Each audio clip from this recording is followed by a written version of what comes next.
আসসালামু আলাইকুম এভরিওয়ান, কী অবস্থা? সবাই কেমন আছেন? আশা করি সকলে ভালো আছেন। তো আজকে আমরা কাকে নিয়ে কথা বলতে যাচ্ছি? আজকে আমরা যাচ্ছি হলো এমদাদুল। এমদাদুলকে হয়তো চিনেন সবাই, একে গরিবের বাপ্পারাজ নামেও চিনেন।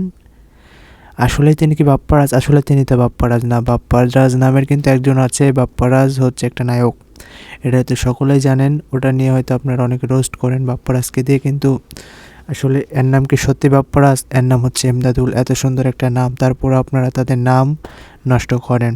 তিনি মূলত কি করে? তিনি মূলত একটি প্ল্যাটফর্মে টিকটক ভিডিও করে, ইনস্টাগ্রামে শর্ট করে, টিকটকে শর্ট করে, ইউটিউব চ্যানেল আছে। আর মূলত তিনি একটা ক্যারিয়ার তৈরি করছেন। তো এটা নিয়ে আপনারা হয়তো অনেকে মজা করেন যে গরিবের বাপ্পারাজ, গরিবের বাপ্পারাজ এরকম ধরনের কথা বলেন। আসলে এটা ঠিক না। তার আসলে ক্যামেরার ম্যান নাই, সে হয়তো বলছে আপনাদেরকে, হয়তো আপনারা শুনেন নাই।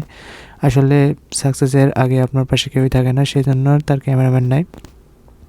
তো মূল কথা হচ্ছে তিনি কিন্তু পাশাপাশি একটা কাজও করে। তিনি হয়তো দেখছেন আপনারা অনেকে যে সবজি বিক্রি করে, আসলে পাশাপাশি ওই কাজটা করে। আর তার টিকটকে আমি দেখি নাই, কিন্তু টিকটকে মূলত এখন তার 10 মিলিয়ন ফলোয়ার।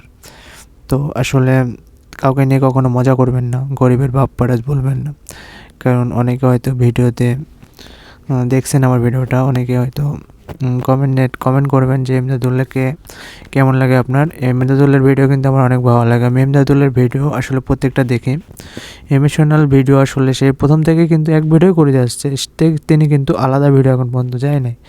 এমনও হয় না যে অনেকজন অনেক নিয়ে ভিডিও করে, মেয়ের সাথে করে ফালতু কোনো কন্টেন্ট তৈরি করে যান শোনা বাবু, এরকম ধরনের কন্টেন্ট কিন্তু তার কাছ থেকে এখন পর্যন্ত আমরা পাইনি।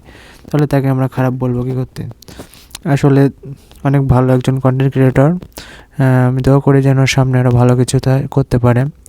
এমদাদুলের যারা এমদাদুলকে পছন্দ করেন অবশ্যই একটা কমেন্ট করে যাবেন। সবাই ভালো থাকবেন, সুস্থ থাকবেন, আর এমন ধরনের ভিডিও পেতে আমাদের চ্যানেলটি সাবস্ক্রাইব করবেন। আশা করছি এতটুকুই।